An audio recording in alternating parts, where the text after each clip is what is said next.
Assalamualaikum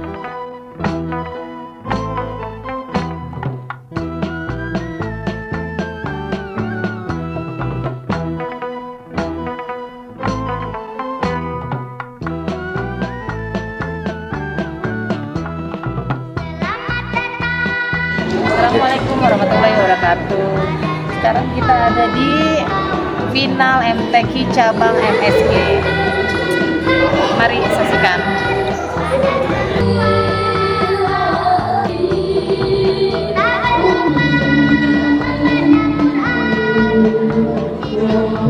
Allah Subhanahu wa taala.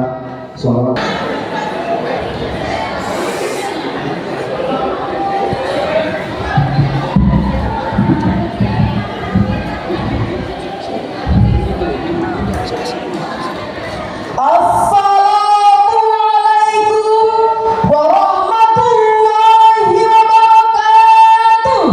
Waalaikumsalam warahmatullahi wabarakatuh. Alhamdulillahilladzi ja'alal muslimina ummatan wasata. Wassalatu wassalamu ala sayyidil Mustafa wa ala alihi wa ashabihi ahli sidqi wal wafa. Amma ba'du. Dewan Hakim yang arif dan bijaksana, hadirin sebangsa dan setanah air yang kami banggakan. Tutuk Husni, seorang pakar sosial psikologi, di dalam bukunya Pengaruh Identitas Etnis dan Golongan, beliau mengatakan identitas agama merupakan hal yang sangat sentral bagi seluruh masyarakat Indonesia dibandingkan identitas ras, suku, dan nasionalisme. Karena identitas agama mampu memenuhi kebutuhan psikologis individu terkait identitas diri, harga diri, maupun aktualisasi diri.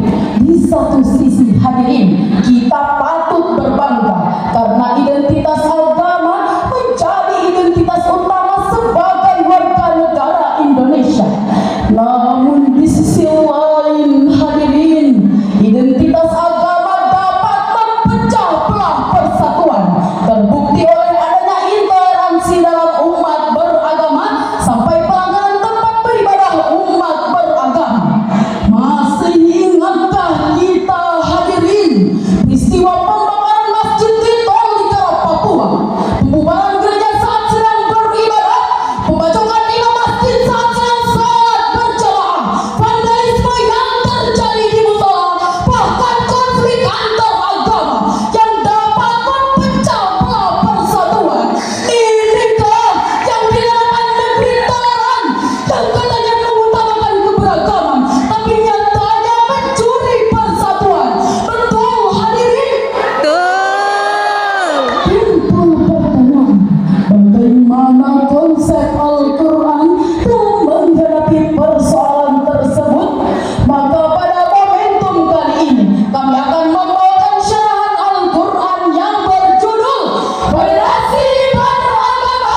Syekh Ibnu Katsir di dalam tafsirnya Ibnu Katsir jilid 5 halaman 338 beliau mengatakan, yakhbaru ta'ala annallaha ja'ala Muhammadan rahmatan lil alamin ay arsalahu rahmatan lahum kulluhum, bahwa Nabi Muhammad sallallahu alaihi wasallam diturunkan bukan semata-mata untuk membinasakan orang-orang yang tidak beriman, melainkan untuk menjadikan rahmat bagi seluruh umat.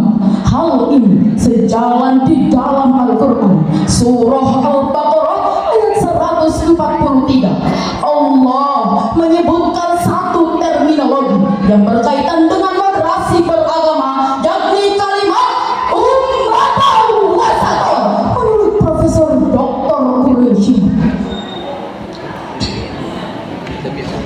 Profesor Dr. Quraisy, arti kata wasatan pada ayat ini bermula pada sesuatu yang baik sesuai objeknya, sesuatu yang baik bermula pada dua kutub ekstrim yang berbeda.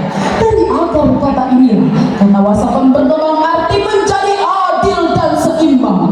Allah subhanahu wa ta'ala mempertegas posisi umat Islam sebagai umat yang moderat atau dikenal dengan istilah umat wasatan, umat yang berada di tengah, tidak menjunjung dalam rohani, tidak hanyut dalam materi, tapi memerlukan aspek rohani dan jasmani, sehingga terjadilah Islam yang rahmatan lil alamin. Namun sayang, beribu sayang hadirin, fenomena yang muncul sepanjang peradaban dan terus terulang adalah aliran radikal yang sering menjurus pada tindakan aksi saling galak, saling tajam, bahkan saling bacok. Eksesnya hadirin, malah terjadinya pertikaian, permusuhan, perangan antara kelompok yang satu dengan kelompok yang lain, dan agama yang satu dengan agama yang lain, antar suku yang satu dengan suku yang lain, bahkan sampai terjadi pertumpahan darah hingga berlanjut pada pembunuhan satu sama lain. Timbul pertanyaan, bagaimana konsep Al-Quran dalam menghadapi persoalan tersebut? Sebagai jawabannya, hal ini tertulis di dalam Al-Quran surah Al-An'am ayat 108. وَلَا تَسُبُّوا الَّذِينَ يَدْعُونَ مِن دُونِ اللَّهِ فَيَسُبُّوا اللَّهَ عَدْوًا بِغَيْرِ عِلْمٍ.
Syekh Imam Ali As-Sa'uni di dalam tafsirnya Safatul Tafasir jilid 1 halaman 410 beliau mengatakan, la tasyubu ahliyatal musyrikin wa astamahum, janganlah sekali-kali kalian menghina berhala orang-orang kafir, karena Allah memerintahkan kita untuk tidak menghina orang-orang kafir, karena di balik hinaan dan cacian kita akan timbul kerusakan, yakni mereka akan menghina Allah tanpa dasar ilmu pengetahuan.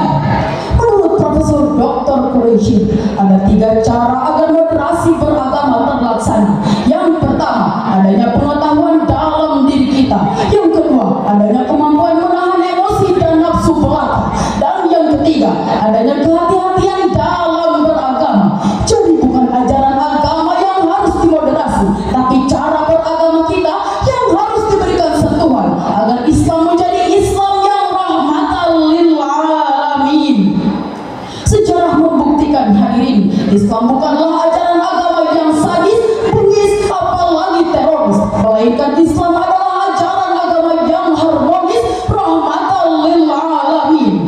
Dengan demikian hadirin, jika akhir-akhir ini masih ditemukan aksi-aksi terorisme, radikalisme, penyerangan tempat beribadah atau yang lainnya yang katanya dilakukan oleh orang-orang Islam, maka kami katakan ini bukan ajaran agama Islam. Setuju hadirin? Setuju.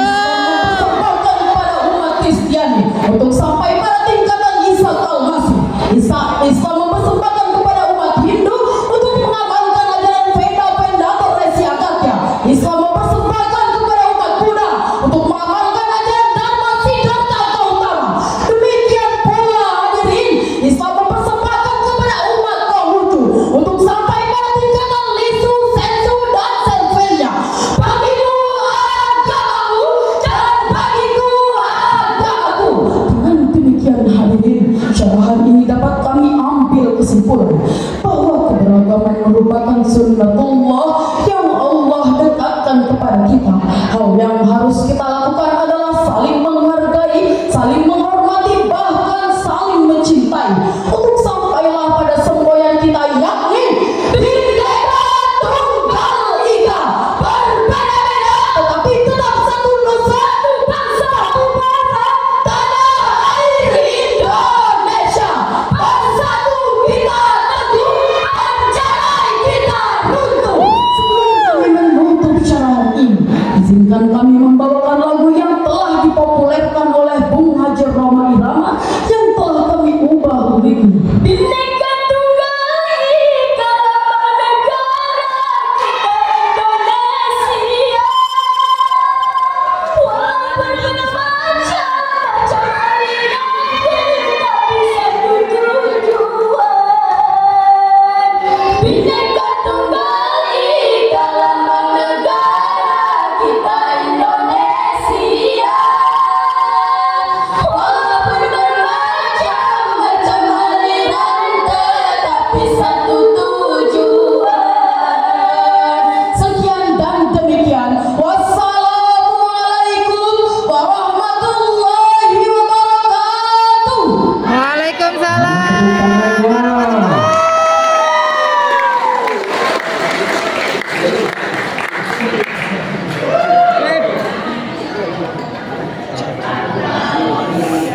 Ya Allah.